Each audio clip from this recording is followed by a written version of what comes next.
Consumer duty is a prime example of how data strategy is increasingly at the heart of why, what, and how the firm operates, not just a core input for risk pricing. Decision makers in all functions, and especially at board, need more and better than the current set of metrics and measurement tools. These are the future metrics, and in 6 10-minute episodes, Insurance Data Lab brings you diverse, bite-sized views from experts inside and outside insurance and financial services. I'm Shan Millie, and I work at the intersection of data-enabled value generation, leadership, and trust. And these 3 competencies are business critical for growth in today's market. And I think consumer duty is the sternest test to date for the firm to work out, do you have what it takes or don't you? IDL in 10 Future Metrics aims to help you to take stock and to take action. And in this episode, I'm joined by Ryan Carrier, who is the Executive Director and co-founder of ForHumanity, standard setting and auditing of AI not-for-profit. And Ryan, you're building an infrastructure of trust for the world's autonomous systems. So tell us all about that today and how that fits into our idea of the future metrics, please. My pleasure, Sean. Thank you for having me.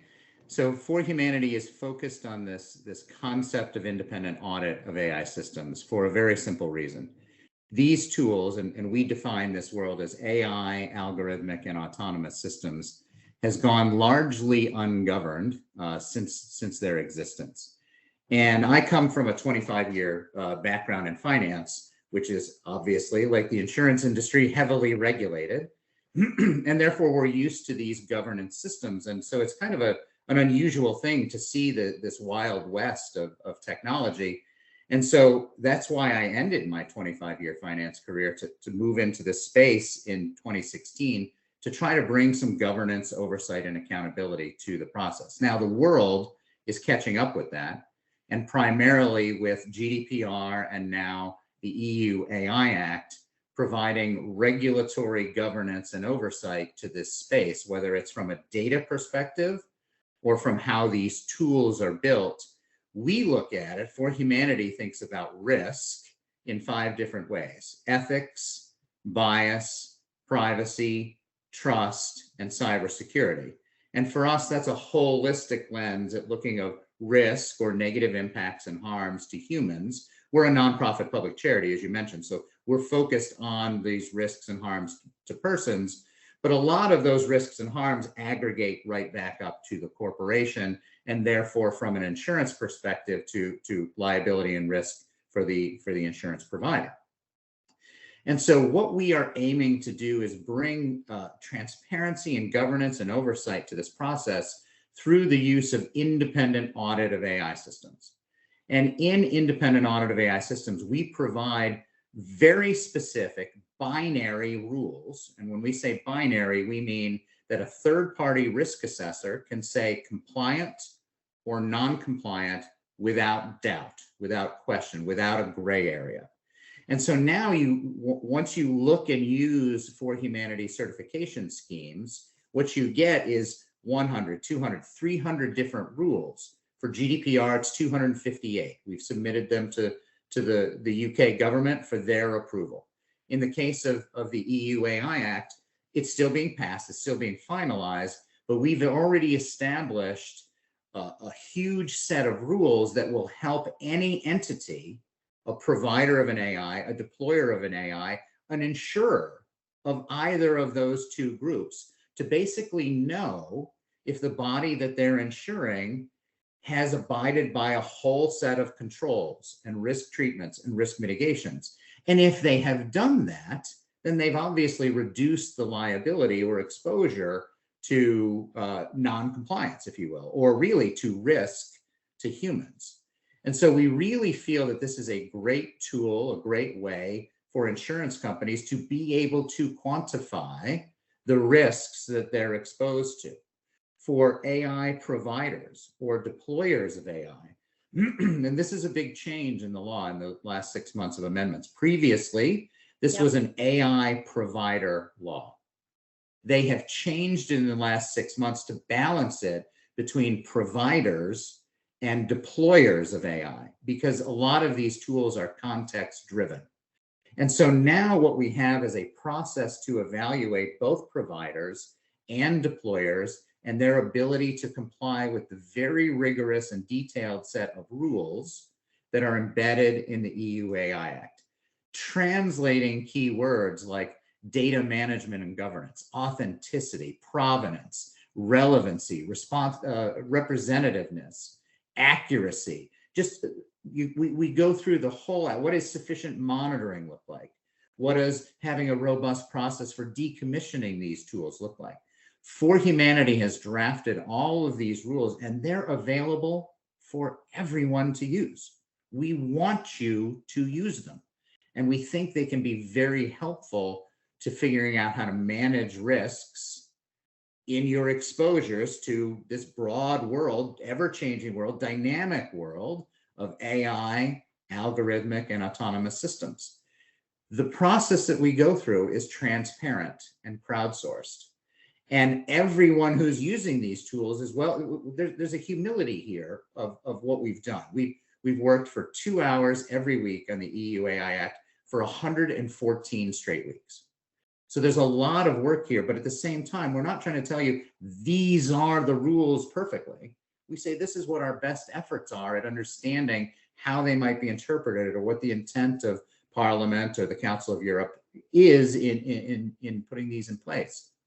We welcome you to join us as we establish the specific rules, especially for the insurance industry, but also relative to each one of these individual use cases, to make sure we are identifying all of the right controls, mitigations, risk treatments throughout all of these tools, because they're all context driven.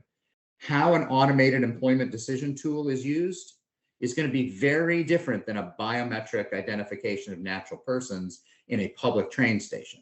These are very different use cases. They present very different risks, and yet both of them are equally covered under the EU AI Act. I think that's a good overview. What do you think, Shan? I think it's fantastic, Ryan. And I mean, as ever, I could spend hours listening to you and also discussing with you as well. From my perspective, as someone who's looking at this stuff, very much putting myself in the place of someone in the business who is neither fish nor fowl, you know, who's not a coder, who's not a builder of algorithms. And also, I'm not someone who's going to be making the procurement decision at board to buy and deploy this kind of technology, but thinking about the people, the decisions, the wicked problems, actually, as it's been called, of those individuals who are going to be, you know, personally liable. And if they're at board, you know, they are definitely personally liable for the decisions they're making. And yet, how can they possibly be expert on the whole range of issues in such, as you say, dynamic and complex areas? But they have to have a working level of knowledge. And I think what you're doing is not just able to provide that insight, understanding, and accessibility for the non-technical expert, Ryan. You know, I've applauded you on that before, but I think also a system of audit and standard setting that you can understand and make the decision that you're going to bring it into your business, for example. So that's phenomenal. And I really hope that your invitation to everyone to kind of come and be part, access open source materials, you know, that people take you up on that when they're listening to you on the pod as well. So thank you so much for that. Absolutely phenomenal. Thank you. My pleasure. And really, really quickly, so there's joining the community, which all are welcome to do, but there's also ForHumanity University, which is a whole set of courses where people can come and get trained. The knowledge is free. If you want to be certified, there's small fees associated with those exams, but the knowledge is free. And so both are great resources to all the people listening. Super. And both of those are accessible via LinkedIn. If people want to get in touch with you directly, Ryan, how would they do that? Would that be through LinkedIn as well? LinkedIn's a great place, or you can also find me through our website as well. Okay, thank you. And at this point, let's bring in Matt Scott of Insurance Data Lab. Hi, guys. Hi, Matt. So I mean, there's a lot to take in there, right? So your initial reactions to what you've heard, Matt? I'm one of those non-technical experts as well. My technical expertise on this are non-existent, but that was a fantastic overview there, Ryan. So thanks for that. And I think, given where we are with AI at the moment, a service like this is definitely well needed. So I think it's, commend you for doing that. I think it's great. And from an insurance industry point of view, there's been well documented, well publicized issues around bias and some of the models that we've had around pricing and that kind of thing. So I think there's definitely a need for the industry to seek some help with that. And also, I loved how you were saying you were coming up with something that was very binary between the compliant and non-compliant, because I know kind of talking about consumer duty and fair value, recently, and other things as well. People have been complaining about the grey areas, not exactly sure what they need to be doing, and asking for more guidance. So I think having that binary yes no around the compliance is a fantastic way of doing things, and I know will be a lot of help, particularly in something like insurance, where they've been struggling with those grey areas for a while. So I think great what you're doing. It's fantastic to hear about it. So thanks for that, Ryan. No, thank you. Oh, thanks, Ryan. That's really fabulous. And thank you, Matt. And thank you. And see you again on the next episode.